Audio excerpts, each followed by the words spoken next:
Hello students, आज हम start करेंगे जेनर डायोड। पर जेनर डायोड को समझने से पहले हम ब्रेकडाउन कंडीशन को समझ लेंगे जो हमने पीएन डायोड में देखी थी। पीएन डायोड में क्या हो रहा था बेटा, जब हम एक नॉर्मल पीएन डायोड लेते हैं और उसमें रिवर्स बायसिंग अप्लाई करते हैं तो क्या सिचुएशन देखी कि पी टाइप में majority charge carrier hole, N type में मेजॉरिटी चार्ज कैरियर इलेक्ट्रॉन। लेकिन पी टाइप में जो माइनॉरिटी है वो इलेक्ट्रॉन है और एन टाइप में माइनॉरिटी होल हैं। तो जब हम रिवर्स बायस में अप्लाई करते हैं वोल्टेज तो क्या होता है, सारे जो मेजॉरिटी चार्ज कैरियर हैं वो इस जंक्शन से दूर चलते हैं, लेकिन माइनॉरिटी चार्ज कैरियर जंक्शन के टूवर्ड्स मूव होते हैं। तो हमको रिवर्स बायस में करंट किन की वजह से मिल रही थी, माइनॉरिटी चार्ज कैरियर की वजह से मिल रही थी। तो हमको यहाँ पर एक स्मॉल करंट रिवर्स बायस में मिलती है due to minority charge carrier. अब इसके आगे अगर हम वोल्टेज को और इंक्रीज करते हैं, पोटेंशियल और इंक्रीज करते हैं, तो करंट जो है रिवर्स करंट वो हमको सैचुरेटेड मिलती है। एक पर्टिकुलर वैल्यू के बाद पोटेंशियल की सडनली करंट क्या होती है, इंक्रीज हो जाती है। ये जो पॉइंट मिलता है जहाँ पर करंट सडनली या एब्रप्टली बदलती है, बढ़ती है, उस पॉइंट को हम कहते हैं ब्रेकडाउन पॉइंट। तो ये ब्रेकडाउन हमको क्यों मिलता है, इस कंडीशन में आने के बाद क्या हम डायोड को वापस अगर ये वोल्टेज से पीछे कर ले, वोल्टेज रिड्यूस कर दें, तो क्या डायोड वापस हमको अपनी ओरिजिनल स्टेट में मिलता है? नहीं।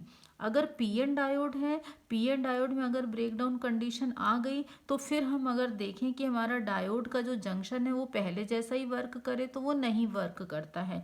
तो अब हम क्या करें कि हमारा डायोड जो है वो डैमेज होने से भी बच जाए और वो आगे करता रहे। अगर हम वोल्टेज को रिड्यूस भी कर लें ज़ीरो तक, तो उसको समझने के लिए हम पहले ये देखें कि यहाँ पर ब्रेकडाउन मिला क्यों था। तो ब्रेकडाउन मिलने की वजह दो हो सकती हैं, एक होती है एवलांच ब्रेकडाउन और दूसरा होता है जेनर ब्रेकडाउन। अब एवलांच ब्रेकडाउन क्यों मिलता है, तो जैसा कि हम जानते हैं कि पीएन डायोड जो हमने यूज़ किया है इसमें जो डोपिंग की मात्रा होती है, इम्प्योरिटी जो मिलाते हैं वो कम होती है।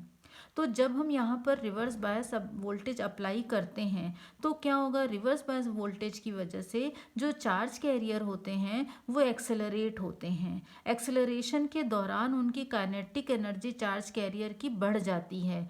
जब चार्ज कैरियर की काइनेटिक एनर्जी बढ़ेगी तो वो क्या करेंगे, कोलिजन करेंगे। कौन से एटम के साथ, जो स्टेशनरी एटम है इसके अंदर, वो स्टेशनरी एटम के साथ कोलिजन करेंगे। कोलिजन के दौरान इलेक्ट्रॉन होल पेयर जो होंगे वो कोवेलेंट बॉन्ड तोड़ते हुए जनरेट कर देंगे। और जब इनका कोवेलेंट बॉन्ड टूटेगा, एनर्जी मिलेगी, तो इंक्रीज्ड काइनेटिक एनर्जी के साथ में इसके अंदर के जो चार्ज कैरियर हैं वो और आगे बढ़ेंगे और जो दूसरे डिप्लीशन लेयर के अंदर जो और न्यूट्रल चार्ज कैरियर जो एटम्स हैं, कहना चाहिए जो एटम है डिप्लीशन लेयर के अंदर, उनके साथ कोलिजन करके फिर से इलेक्ट्रॉन होल पेयर जनरेट करेंगे। तो ऐसे बार बार कोलिजन के दौरान क्या हो रहा है, इलेक्ट्रॉन होल पेयर जनरेट होते जा रहे हैं, नंबर ऑफ इलेक्ट्रॉन्स और होल्स बढ़ते जा रहे हैं। अब जो मिल रहे हैं हमको ये न्यू जो जनरेटेड इलेक्ट्रॉन होल पेयर हैं, इनमें से इलेक्ट्रॉन जो हैं फिर से ये नए पार्टिसिपेट करके नए इलेक्ट्रॉन होल पेयर को जनरेट करता है under the influence of external field. जो फील्ड हम लगा रहे हैं उसकी वजह से ये जनरेशन जो है इलेक्ट्रॉन होल पेयर का बढ़ता जाता है। तो ये जो ब्रेकडाउन होता है इसको हम एवलांच ब्रेकडाउन कहते हैं। कहाँ पर हो रहा था, लो डोपिंग वाले पीएन डायोड में हो रहा था। क्यों हो रहा था, जब हम रिवर्स बायस वोल्टेज इंक्रीज कर रहे थे इसके आगे, तो ये सिचुएशन हमको मिल रही थी।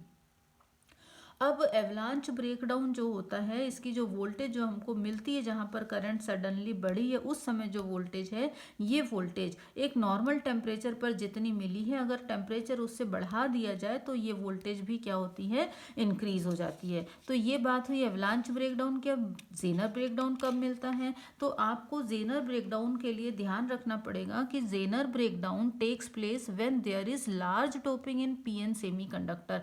ये की पॉइंट है, आप इसको याद रखेंगे। जेनर ब्रेकडाउन तभी मिलेगा जब डोपिंग की मात्रा बहुत ज़्यादा बढ़ा दी जाए पीएन सेमीकंडक्टर में।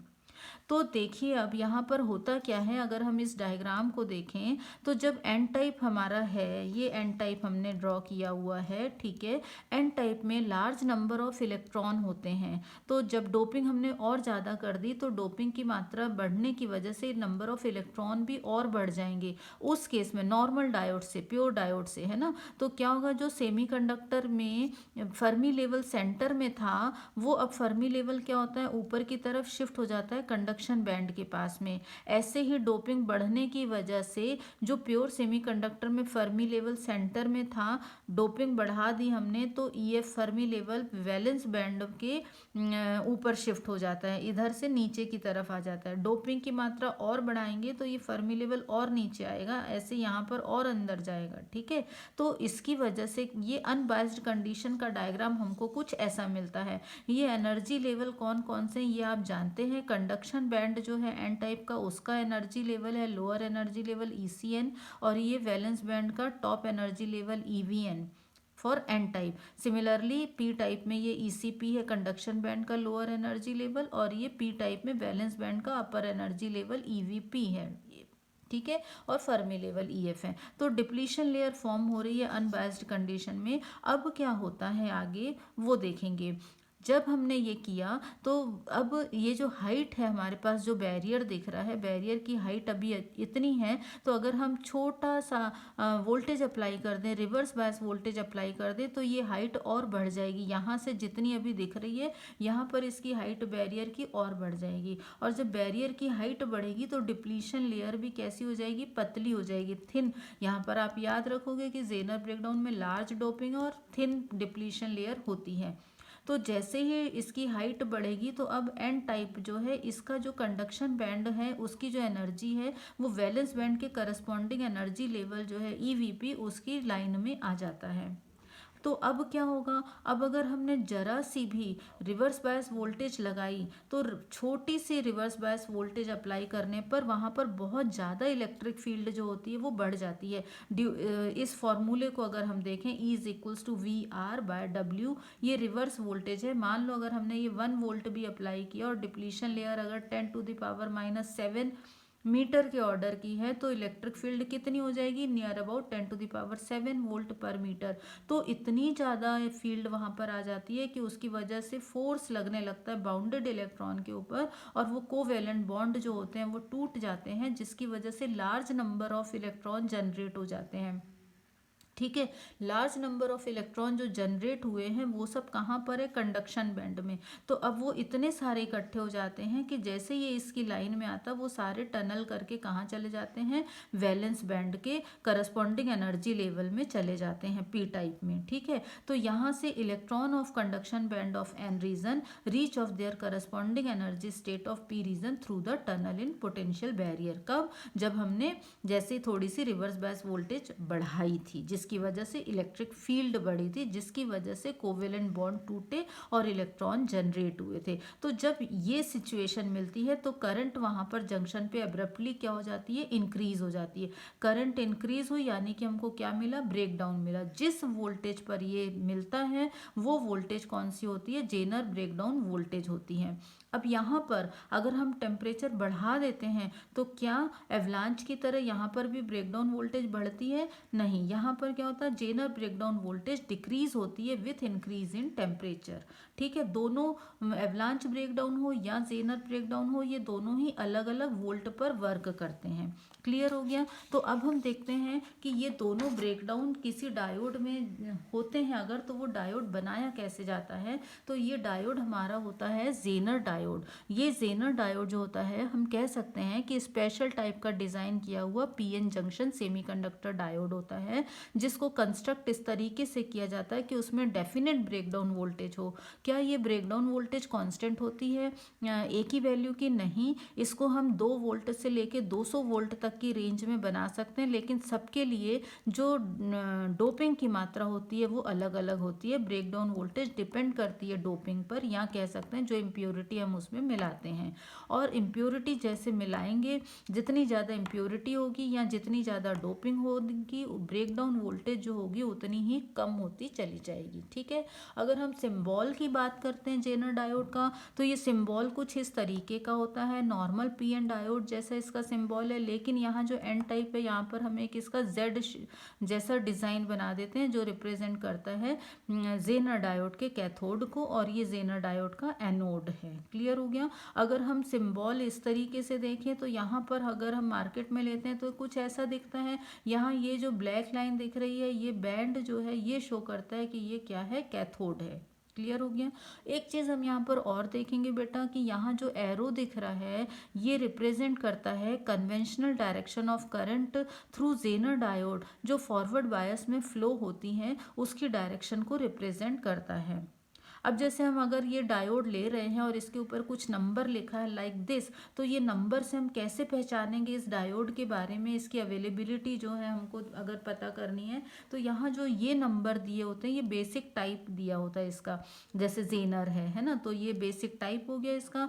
यहाँ जो नंबर दिया हुआ है इस नंबर से हम, यहाँ जो अल्फ़ाबेट दिख रहा है सी दिख रहा है, ये टॉलरेंस, इस जेनर डायोड का टॉलरेंस कितना है उसको रिप्रेजेंट करता है। यहाँ पर क्या सिर्फ यही नंबर लिखा होगा, नहीं, सी और डी हम यूज़ करते हैं। सी जो होता है ये शो करता है कि ±5% इसका टॉलरेंस है, अगर डी लिखा हो तो रिप्रेजेंट करता है कि ±10% टॉलरेंस है। और यहाँ ये जो लिखा हुआ ये जो वी है ये ब्रेकडाउन वोल्टेज को रिप्रेजेंट कर रहा है। यहाँ पर जो वोल्टेज हम ब्रेकडाउन वोल्टेज पढ़ेंगे किसी पर्टिकुलर सपोज इस डायोड की, तो ये कितना होगा, 4.7 वोल्ट होगा ब्रेकडाउन वोल्टेज। तो अब ये जो डायोड है इसकी बायसिंग कैसे करते हैं, तो नॉर्मल जैसे पीएन डायोड में हमने फॉरवर्ड बायसिंग और रिवर्स बायसिंग पढ़ी है उसी वर्किंग पर ये बेस्ड है। फॉरवर्ड बायस की वर्किंग सेम होती है, रिवर्स बायस की वर्किंग जो है वो थोड़ी सी डिफरेंट है, जो हम देखेंगे किस तरीके से हमको मिलता है। क्लियर हुआ। तो फॉरवर्ड बायस का डायग्राम जो हम यहाँ पर देख रहे हैं, हमने जेनर डायोड लिया, जेनर डायोड के एनोड को हमने डीसी सोर्स जो है बैटरी का हमारा वहाँ पर कनेक्ट किया पॉजिटिव टर्मिनल से, कैथोड को निगेटिव टर्मिनल से कनेक्ट कर रहे हैं। यहाँ हमने एक रेजिस्टेंस भी लगाया हुआ है, करंट लिमिटिंग रेजिस्टर जिसको कहते हैं। नॉर्मल पीएन डायोड के फॉरवर्ड बायस जैसे ही ये वर्क करेगा, डायोड से फॉरवर्ड करंट हमको मिलेगी। तो जेनर डायोड जो है ये किसके आइडेंटिकल है, पीएन डायोड के फॉरवर्ड बायस के आइडेंटिकल यहाँ पर है। बट इसका जो ग्राफ हमको मिल रहा है वो भी उसी के जैसा ही सिंपल कि वोल्टेज आप इंक्रीज कर रहे हो, करंट इंक्रीज होगी, पहले धीरे धीरे फिर सडनली इंक्रीज होती है। ठीक है, ये नॉर्मल कुछ इस तरीके से यहाँ से इंक्रीज होगी। पर हम यहाँ पर ये भी देख रहे हैं कि जो जेनर डायोड होता है ये जनरली हम फॉरवर्ड बायस कंडीशन में जो है ये यूज़ नहीं करते हैं। इसका स्पेशल जो वर्किंग है वो हम रिवर्स बायस में ही देखते हैं। रिवर्स बायस में हम क्या करते हैं, तो जेनर डायोड के कैथोड को बैटरी के पॉजिटिव टर्मिनल से कनेक्ट करेंगे, एनोड को निगेटिव टर्मिनल से कनेक्ट करेंगे। अच्छा, एक चीज़ और, जो करंट लिमिटिंग रजिस्टर हम लगाते हैं ये क्यों लगाते हैं, ये हम लगाते हैं हमारे डायोड को प्रोटेक्ट करने के लिए कि अगर मान लो वहाँ पर एक्सेसिव हीट हो जाए और वो गर्म हो जाए अगर डायोड, तो वो डैमेज ना हो पाए, इसलिए ये करंट लिमिटिंग रेजिस्टर का यूज़ करते हैं। इसमें जो करंट फ्लो हो रही है, जेनर करंट जो है रिवर्स बायस में वो कितनी है, IR है। तो इसका जो ऑपरेशन है रिवर्स बायस कंडीशन में वो पीएन डायोड से थोड़ा सा अलग है, जिसको हम इसकी VI कैरेक्टरिस्टिक में समझेंगे।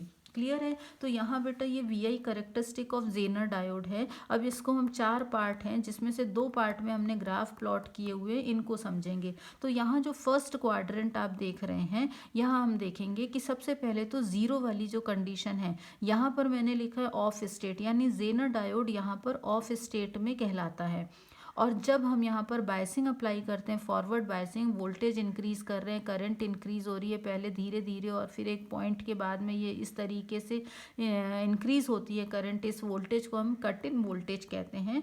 ये जो बायसिंग हमने की थी फॉरवर्ड बायसिंग, बिल्कुल आइडेंटिकल ग्राफ मिलता है हमको पीएन डायोड के फॉरवर्ड बायस जैसा कैरेक्टरिस्टिक। ठीक है, इसके बाद अगर हम क्या करेंगे, रिवर्स बायस अप्लाई करते हैं, और जैसे जैसे हम रिवर्स बायस इंक्रीज करते हैं, वोल्टेज इंक्रीज करते हैं, तो पहले हमको इनिशियली एक स्मॉल रिवर्स करंट मिलती है। ठीक है, ये जो स्मॉल रिवर्स करंट मिलती है ये थर्मली जनरेटेड जो माइनॉरिटी चार्ज कैरियर जो हमने देखे थे उनकी वजह से हमको ये नॉर्मल करंट मिल गई। अब हम क्या कर रहे हैं, वोल्टेज आगे इंक्रीज कर रहे हैं, लेकिन आप देख रहे हैं कि करंट इंक्रीज नहीं हो रही है। ये जो करंट मिल रही है ये सैचुरेटेड करंट मिलती है। क्लियर हुआ। ये जो इसकी वैल्यू होती है ये नियर अबाउट माइक्रो एम्पियर की रेंज की करंट होती है।